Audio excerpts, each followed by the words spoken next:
जय श्री राम दोस्तों। अधिक मास महात्म्य कथा 10वां अध्याय। दुर्वासा ऋषि कहने लगे, हे सुंदरी, अब से तीसरा मास पुरुषोत्तम मास आएगा। उसमें स्नान करने से मनुष्य दोषों से छूट जाता है। इसके तुल्य कार्तिक आदि कोई भी मास नहीं है। सब मास तथा पक्ष और जो भी पर्व हैं पुरुषोत्तम मास की 16वीं कला के बराबर भी नहीं है। 12,000 वर्ष गंगा में स्नान करने से जो फल मिलता है और सिंह के बृहस्पति में गोदावरी गंगा में स्नान करने से जो फल मिलता है, वही फल कहीं भी पुरुषोत्तम मास में एक बार स्नान करने से प्राप्त हो जाता है। यह श्री कृष्ण का प्रिय मास है। इसमें स्नान, दान, जप आदि करने से सब मनोवांछित फल की प्राप्ति होती है। इसलिए तुम भी पुरुषोत्तम मास की सेवा करो। मुनिराज कन्या को ऐसे वचन कहकर चुप हो गए।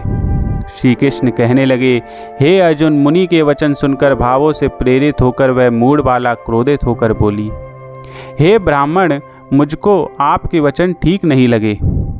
माघ आदि मास किस तरह थोड़ा फल देने वाले हैं और कार्तिक आदि मास को कैसे कम कहते हो? क्या सेवा किया हुआ वैशाख मास इच्छित फल नहीं देता? यह तो मलिन मास सब कर्मों से निंदित है। हे मुने, सूर्य संक्रांति से रहित मलमास को आप श्रेष्ठ कैसे कह सकते हैं? इस तरह क्रोध से कहे गए ब्राह्मण पुत्री के वचनों को सुनकर ऋषि का शरीर जलने लगा और क्रोध से नेत्र लाल हो गए, परंतु फिर भी मित्र की कन्या को शाप नहीं दिया और सोचने लगे कि कन्या मूर्ख है, अपने हित अहित को नहीं जानती। पुरुषोत्तम का महात्म्य जो बड़े बड़े ज्ञानी भी नहीं जानते, तो कम बुद्धि वाले पुरुष व कन्याएं कैसे जान सकती हैं?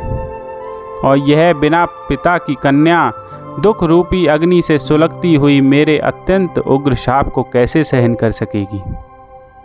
ऐसे उत्पन्न हुए क्रोध को कृपा से दूर करते हुए और स्वस्थ होकर व्याकुल कन्या को कहने लगे, हे बाले, तू मेरी मित्र की कन्या है, इसलिए तेरे पर मेरा कोई भी कोप नहीं है। जैसा तेरा निर्भय मन हो वैसा ही कर।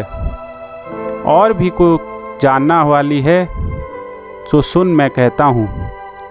तूने जो पुरुषोत्तम मास का अनादर किया है, इसका फल इस जन्म में या अगले जन्म में अवश्य ही भोगेगी। क्योंकि तेरे पिता मेरे मित्र थे, इसलिए तुझको शाप नहीं देता हूँ। तू बालक है, अपने शुभ तथा अशुभ को नहीं पहचानती। तेरा कल्याण हो, मैं तो नारायण की सेवा में जाता हूँ। श्री कृष्ण कहने लगे कि ऐसा कहकर वह महाक्रोधी तपस्वी मुनि झटपट चले गए और उसी क्षण वह कन्या पुरुषोत्तम के अनादर से कांतिहीन हो गई और अपने मन में विचार करने लगी कि तत्काल फल देने वाले पार्वती पति श्री शंकर की आराधना करूंगी। ऐसा निश्चय कर अपने आश्रम में महान तप करने की इच्छा करने लगी।